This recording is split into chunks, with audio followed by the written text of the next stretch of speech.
Hello दोस्तों, स्वागत है आपका हमारे यूट्यूब चैनल टेक वे सॉल्यूशन में। आज हम आपको एसएससी में फॉर्म भरना सिखाएंगे कि एसएससी में किस टाइप से फॉर्म भरते हैं। अभी हाल ही में combined higher secondary level examination की जो वैकेंसी निकली है उसका हम आपको फॉर्म भरने का तरीका सिखाएंगे। यदि आप हमारे चैनल पर नए हैं तो चैनल को सब्सक्राइब कीजिए और बेल आइकन को दबाइए ताकि इसी तरह की वीडियो का नोटिफिकेशन आपको प्राप्त हो। आप हमसे टेलीग्राम, इंस्टाग्राम और व्हाट्सएप के माध्यम से भी जुड़ सकते हैं। हमने वीडियो के डिस्क्रिप्शन में लिंक प्रोवाइड करवा दी गई है। तो चलिए शुरू करते हैं आज का वीडियो। हम यहाँ पर एसएससी की वेबसाइट ssc.nic.in ओपन कर लेते हैं। तो कुछ यहाँ पर इस टाइप का इंटरफेस देखने को मिलता है। यहाँ पर अगर आपके पास ऑलरेडी रजिस्ट्रेशन है तो आप यहाँ से फॉरगेट पासवर्ड करके भी आपका रजिस्ट्रेशन नंबर और पासवर्ड प्राप्त कर सकते हैं। अगर आप नए यूज़र हैं तो यहाँ पर लिखा है न्यू यूज़र रजिस्ट्रेशन नाउ पर हम क्लिक करते हैं। जैसे ही क्लिक करते हैं कुछ इस टाइप का इंटरफेस हमको देखने को मिलता है। यहाँ पर लिखा है candidate must be question while filling up registration detail, your candidature may get cancel in case incorrect और रॉन्ग इन्फॉर्मेशन इज़ फर्निश्ड। यानी अगर आपके द्वारा गलत जानकारी दर्ज की गई तो आपका फॉर्म कैंसिल हो जाएगा। अब हम फॉर्म भरना शुरू करते हैं। यहाँ पर फर्स्ट वाला ऑप्शन है हमारा कि आपके पास आधार अवेलेबल है। अगर नहीं है तो नो कर सकते हैं। इसके अलावा आप driving licence, employer ID, government, PSU, private की या फिर PAN card, passport, school college ID या वोटर आईडी कोई भी एक दर्ज कर सकते हैं। अगर आपके पास आधार कार्ड है तो यहाँ पर यस करते हैं और यहाँ पर हम आधार नंबर डालते हैं। क्योंकि हम फॉर्म आपको डेमो के लिए दिखा रहे हैं, इसमें हम सिर्फ डेमो जानकारी ही फिल कर रहे हैं, किसी की ओरिजिनल जानकारी हम फिल नहीं कर रहे हैं। आधार नंबर फिल करने के बाद यहाँ पर आता है फर्स्ट नेम कि आपका नाम क्या है। हम यहाँ पर मार्कशीट के हिसाब से जो 10th की मार्कशीट में है वह नाम यहाँ पर दर्ज करते हैं। ध्यान रहे श्रीमान, Shrimati, mister, Mrs, doctor, professor ऐसा कुछ भी हमको ऐड नहीं करना है।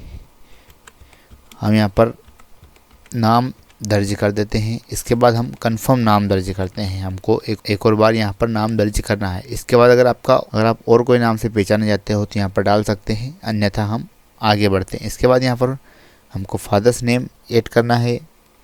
हम फादर्स नेम ऐड कर देते हैं। इसके बाद हम स्क्रॉल डाउन करते हैं। यहाँ पर एक और बार हमको फादर्स नेम इनपुट करना है। इसके बाद हमारा ऑप्शन है अगला मदर्स नेम का। हम यहाँ पर मदर्स नेम दर्ज करते हैं और कंफर्म मदर्स नेम हम एक और बार। इसके बाद अब हमारे यहाँ पर डेट ऑफ बर्थ हमको दर्ज करना है। यहाँ से हम कैलेंडर में सिलेक्ट कर लेते हैं कि किस ईयर में बर्थ हुआ है। एग्ज़ाम्पल के लिए 2000 का बर्थ है तो हम यहाँ पर बता देते हैं 1 जनवरी।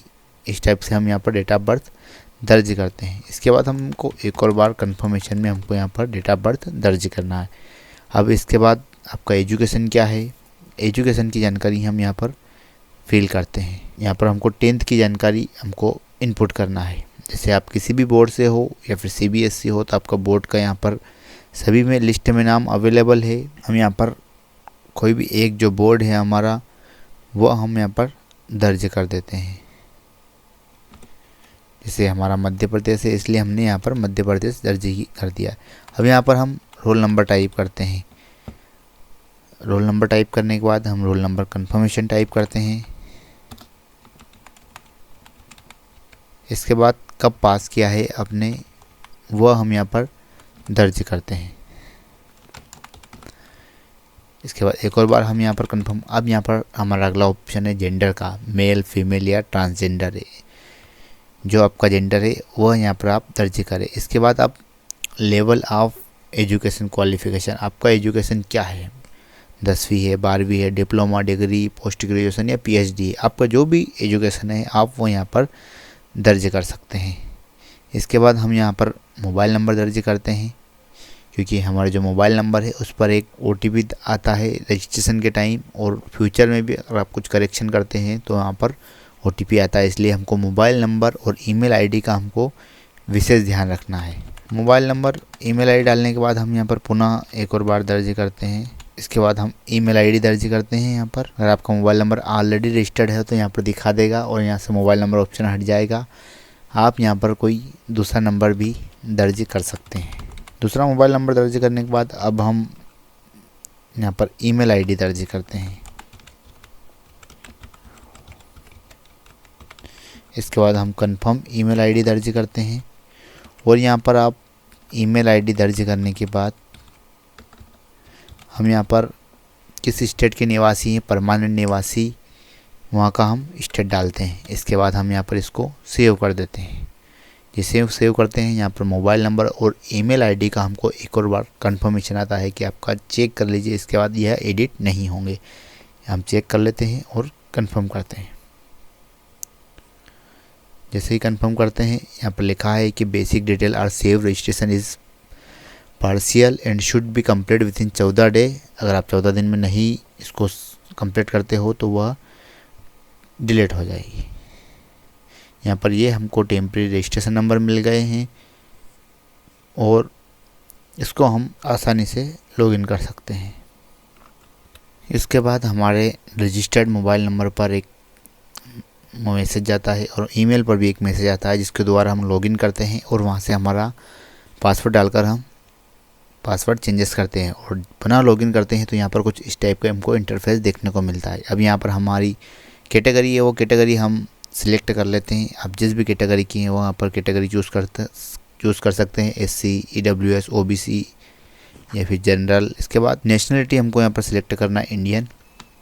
अब यहाँ पर आपका जो भी आइडेंटिफाई मार्क्स है, जैसे मौलान मार्क है या फिर कट मार्क है, जो भी आपका मार्क हो, परमानेंट स्थायी निशान हो, वो आप यहाँ पर दर्ज करना है। इसके बाद अगर आप फिज़िकल हैंडीकैप हो तो यहाँ पर येस करना है और आपकी जो डिसेबिलिटी है वो टाइप करना है। अगर आप डिसेबल नहीं हो तो नो करके स्क्रॉल डाउन करना है। इसके बाद आपका जो भी एड्रेस हो यहाँ पर हमको दर्ज करना है। इसके बाद यहाँ पर हमको स्टेट दर्ज करना है, स्टेट टाइप करना है कि हमारा क्या स्टेट है। इसके बाद जो डिस्ट्रिक्ट है हमारा, वो डिस्ट्रिक्ट हमको यहाँ पर टाइप करना है। इसके बाद जो पिन कोड है हमारा, वो पिन कोड हम यहाँ पर दर्ज करते हैं। इसके बाद है अगर आपका एड्रेस परमानेंट और टेम्परेरी एड्रेस सेम है, प्रेजेंट एड्रेस सेम है तो आप यस कर सकते हैं, और आपका अलग अलग है तो यहाँ पर हम परमानेंट एड्रेस टाइप करते हैं। इसके बाद हम यहाँ पर सेव कर सकते हैं या नेक्स्ट भी कर सकते हैं। हमको सेव करना है, उसके बाद ही हमको यहाँ पर नेक्स्ट करना है। सेव करने के बाद यहाँ पर कुछ नियम एवं शर्तें हैं वो हम रीड कर लेते हैं। इसके बाद आप ड्राफ्ट की प्रिंट भी ले सकते हैं। जो रजिस्ट्रेशन स्लिप है वो ड्राफ्ट में सेव हो गया है। आप यहाँ पर अपनी जानकारी सेव कर सकते हैं। इसमें कुछ अगर एडिट हो तो आप अभी से एडिट कर सकते हैं, फ्यूचर में फिर आप इसको एडिट नहीं कर पाएंगे। यहाँ पर हमारा पहला पार्ट रजिस्ट्रेशन का सक्सेसफुली हो गया। अब हमको जो भी फॉर्म डालना है वो रजिस्ट्रेशन से लॉगिन करके हम फॉर्म डालते हैं। इसलिए हम जो भी हमारा रजिस्ट्रेशन नंबर है वो हम यहाँ पर इनपुट करते हैं और यहाँ पर हम पासवर्ड डालकर इसको लॉगिन करते हैं।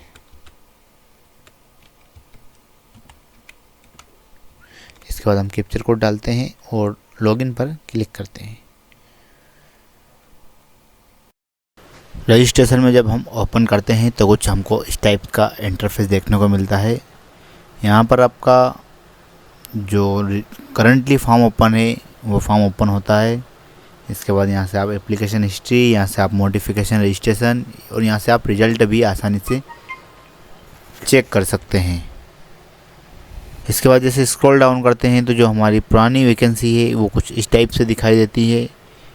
उसकी लास्ट डेट क्या थी और स्टार्टिंग डेट, चालान की डेट, वो इस टाइप से दिखाई देती है, लेकिन वो हमारे किसी काम के नहीं है। इसलिए हम यहाँ पर ऑप्शन है अप्लाई का। अगर आपका ऑलरेडी अप्लाई आपने कर दिया है और सिर्फ प्रिंट निकालना है तो यहाँ से आप कर सकते हैं। जिसके बाद आपका आवेदन कर चुके हो और आप पेमेंट नहीं कर पा रहे हो तो आप यहाँ से डाउनलोड ऑफलाइन चालान जनरेट कर सकते हैं। इसके बाद यहाँ पर पेमेंट का है, रजिस्ट्रेशन कंप्लीट होने के बाद यहाँ से आप पेमेंट चेक कर सकते हैं आपका पेमेंट हुआ है या बाकी है। इसके बाद पेमेंट स्टेटस का वही सेम है। यहाँ पर आप एप्लीकेशन स्टेटस भी चेक कर सकते हैं कि आपने फॉर्म डाला है तो कितना प्रोसेस है, कंप्लीट है। यहाँ पर पेमेंट अगर आपका फेल हो जाता है तो आप उसको डबल वेरिफिकेशन में भी चेक कर सकते हैं कि आपका पेमेंट फेल हुआ है या फिर सक्सेस हुआ है।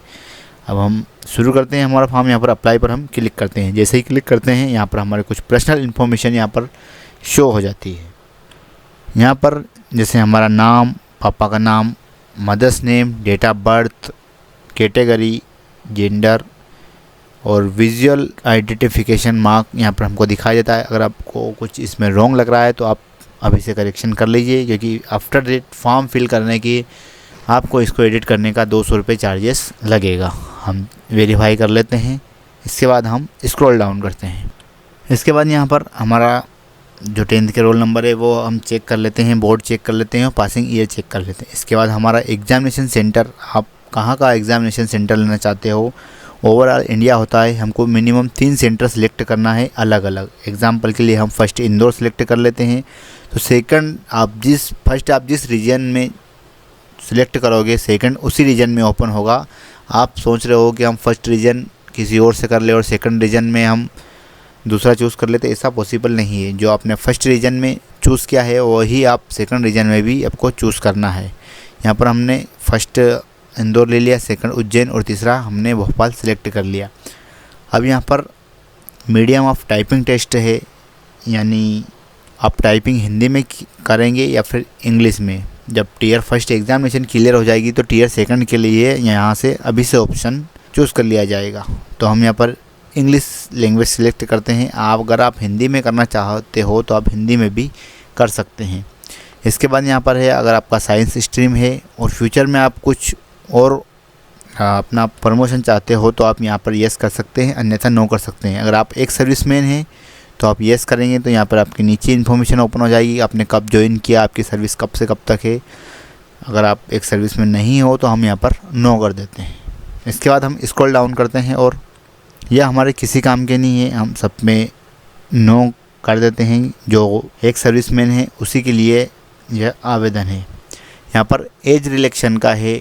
अगर आप चाहते हो कि आपको आयु में छूट जाते हो तो आपको यहाँ से सिलेक्ट करना पड़ेगा। ऑटोमेटिक एज में रिलेक्शन नहीं मिलता है, ये केवल कैटेगरी के लिए है, जनरल के लिए ऐसा कोई ऑप्शन नहीं आता है। हम यहाँ पर एग्जाम्पल के लिए येस करते हैं, यहाँ पर ओबीसी सिलेक्ट हो जाता है, यानी हमको 3 साल की छूट मिल जाती है। इसके बाद आप यहाँ पर हाईएस्ट क्वालिफिकेशन क्या है आपका एजुकेशन का, अगर आप 10th पास हो, 12th पास हो या फिर आपका कोई पीजी कोर्स है या फिर और अदर है तो आप उसके द्वारा आप यहाँ पर आसानी से चूज़ कर सकते हैं। जैसे हम हमारा यहाँ पर एजुकेशन डिटेल चूज़ कर लेते हैं। इसके बाद हम यहाँ पर जो आपकी वैकेंसी है उसकी इन्फॉर्मेशन हमको डालना है। वैकेंसी का जो क्वालिफ़िकेशन है उसकी इन्फॉर्मेशन हमको डालना है। जैसे यह 12th बेस की एग्ज़ामिनेशन है इसलिए हम यहाँ पर 12th सेलेक्ट करते हैं। अगर यहाँ पर हायर एजुकेशन आपका कुछ और है तो भी यहाँ पर 12th ही ऑप्शन आएगा। अगर आप 12th सेलेक्ट करते हैं तो भी यहाँ पर 12th आएगा। यहाँ पर आपने किस स्टेट से पास किया है उसका स्टेटस हम डाल देते हैं। इसके बाद यहाँ पर पासिंग ईयर डाल देते हैं हम। इसके बाद जो बोर्ड यूनिवर्सिटी आपकी किस स्टेट में है उसका नाम डालते हैं। अगर आप मध्य प्रदेश से हैं तो जैसे मध्य प्रदेश में जो ऑप्शन है वो इस टाइप से आपके अदर स्टेट में भी यहाँ पर ओपन होंगे, तो हम सिलेक्ट कर लेते हैं। इसके बाद हम यहाँ पर रोल नंबर डाल देते हैं। इसके बाद जो भी हमारा परसेंटेज है वो हम यहाँ पर परसेंटेज इनपुट करते हैं। इसके बाद यहाँ पर लिखा है do you want to make your personal information available accessing job opportunities in terms of, जो रूल है उसके अकॉर्डिंग है कि अगर आप चाहते हो कि आपको और कुछ अपॉर्चुनिटीज़ मिले तो आप यहाँ पर येस कर सकते हैं। इसके बाद हम यहाँ पर हमारा एड्रेस चेक कर लेते हैं कि हमारा एड्रेस सही है गलत है। अगर आपका करेक्शन करना है तो आप यहाँ से आसानी से कर सकते हैं। इसके बाद है हमारा फ़ोटो अपडेट करने का और सिग्नेचर का। फ़ोटो की साइज़ 20 KB से 50 KB के बीच में होना चाहिए और इमेज की साइज़ 3.5 बाई 4.5 का होना चाहिए। और इम्पोर्टेड 6 सितंबर के पहले का खींचा हुआ फ़ोटो मान्य नहीं होगा। आप जो भी फ़ोटो अपडेट कर रहे हैं वो 6 सितंबर के बाद का ही फ़ोटो अपडेट करें। इसके बाद हम सिग्नेचर यहाँ पर अपलोड कर लेते हैं। फ़ोटो और सिग्नेचर अपलोड करने के बाद यहाँ पर एक और ऑप्शन आता है कि आपने पहले फ़ोटो 6 सितंबर के पहले का तो फ़ोटो आपके पास नहीं है। अगर आप येस कर देते हैं तो आपका फॉर्म सबमिट हो जाएगा। अगर आप नो करते हैं तो यहाँ पर एरर आ जाती है कि दो photographer update is the application form should be taken on after that stipulated date, यानी जो आपने डेट दे रखी है 6 सितंबर, उसके बाद ही आपको फ़ोटो अपडेट करना है। इसके बाद जो नियम है हम वो नियम शर्तें पढ़ लेते हैं। इसके बाद आई एग्री पर टिक करते हैं। इसके बाद हम कैप्चर कोड डालते हैं। कैप्चर कोड डालने के बाद हम यहाँ पर प्रीव्यू का ऑप्शन है। अगर आपको कुछ इन्फॉर्मेशन रॉन्ग फिल हो गई तो आप रीसेट कर सकते हैं और दोबारा फिल कर सकते हैं, और अगर कंप्लीट हो गया हो तो आप प्रीव्यू करके इसको आसानी से चेक भी कर सकते हैं। अब यहाँ पर हमने प्रीव्यू चेक कर लिया है। इसके बाद हम फाइनल सबमिट करते हैं तो यहाँ पर कुछ इस टाइप का ऑप्शन दिखाई देता है। यहाँ पर लिखा हुआ है you can not edit after final submission, so check all detail carefully, please okay if you want to submit. हम यहाँ पर सबमिट कर देते हैं क्योंकि हमने फाइनली वेरीफाई कर लिया है। जैसे ही हम सबमिट करते हैं यहाँ पर, तो यहाँ पर लिखा आता है एप्लीकेशन फॉर्म इज रिसीव। अब यहाँ पर 2 ऑप्शन है, ओके और प्रिंट। हम प्रिंट करके इसको फ्यूचर के लिए संभाल कर रख लेते हैं। यहाँ पर हमारा पेमेंट नहीं लगा क्योंकि SC ST और फीमेल के लिए कोई शुल्क नहीं लगता है। तो दोस्तों, कैसा लगा आज SSC में फॉर्म फिल करने का वीडियो? यदि आपको कुछ परेशानी आ रही हो तो आप हमको कमेंट करके बता सकते हैं। वीडियो को अंत तक देखने के लिए बहुत बहुत धन्यवाद।